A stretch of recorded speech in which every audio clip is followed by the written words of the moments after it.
Good morning guys. आपके लिए आज महत्वपूर्ण टॉपिक मैं लेकर के आया हूं, प्लासी का युद्ध। हर एक एग्जाम के लिए प्लासी का युद्ध बहुत इंपॉर्टेंट है गाइज, और एग्जाम के पॉइंट ऑफ व्यू से तो इंपॉर्टेंट है ही, बाकी भारत के नागरिक होने के नाते भी इंपॉर्टेंट हो जाता है कि प्लासी का युद्ध हमें जाने, क्योंकि प्लासी का युद्ध ही ऐसा था जो ब्रिटिश को भारत में इंगेज होने में मदद किया। प्लासी का युद्ध क्या था गाइज? तो प्लासी का युद्ध सबसे पहले बंगाल के क्षेत्र में लड़ा गया, और बंगाल में भागीरथी नदी के किनारे लड़ा गया था गाइज, जो कि बंगाल उस समय बंगाल के नवाब सिराजुद्दौला थे और इसका सेनापति मीर जाफर था। उसी प्रकार से ब्रिटिश के सेनापति रॉबर्ट क्लाइव थे, और इन दोनों के बीच में लड़ाई हुआ गाइज। उस समय मद्रास के क्षेत्र में ब्रिटिश सेना रह रही थी, और मद्रास से ही रॉबर्ट क्लाइव अपना सेना को लेकर के गया बंगाल, और बंगाल में जो सिराजुद्दौला के सेनापति था मीर जाफर, उसके साथ षड्यंत्र कर लिया, और अंततः 23 जून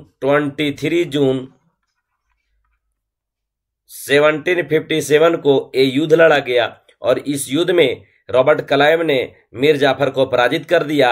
और मीर जाफर जब पराजित हो गया, जब सेनापति ही पराजित हो गया, सेना पराजित हो गई, तो वहां का नवाब भी पराजित हो गया, और इसके पश्चात सिराजुद्दौला वहां से भाग गया और भाग करके मुर्शिदाबाद में शरण लिया। मुर्शिदाबाद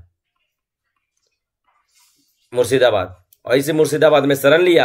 उसके पश्चात यही मीर जाफर को रॉबर्ट क्लाइव बंगाल का नवाब बना देगा, और चूंकि पहले से ही रॉबर्ट क्लाइव और मीर जाफर के बीच में समझौता हो चुका था, एक प्रकार से षड्यंत्र हो चुका था सिराजुद्दौला के खिलाफ। अब सिराजुद्दौला भागा, बंगाल का नवाब मीर जाफर बना, और मीर जाफर बनने के पश्चात बाद में फिर यही मीर जाफर के बेटा, इसका बेटा का नाम रहेगा मीरान इसका बेटा रहेगा, और यही इसका बेटा जो मीरान था, जिसने सिराजुद्दौला को पकड़ लिया मुर्शिदाबाद से, जो वहां शरण लिया हुआ था, और उसके बाद इसका हत्या कर दिया जाएगा गाइस। और उसके बाद अगला नवाब कौन हुआ? मीर जाफर गद्दी पे बैठने के बदले रॉबर्ट क्लाइव को 24 परगना क्षेत्र जो है से दे दिया रॉबर्ट क्लाइव को, और गच्छा की समय समय पर आर्थिक लाभ भी देंगे।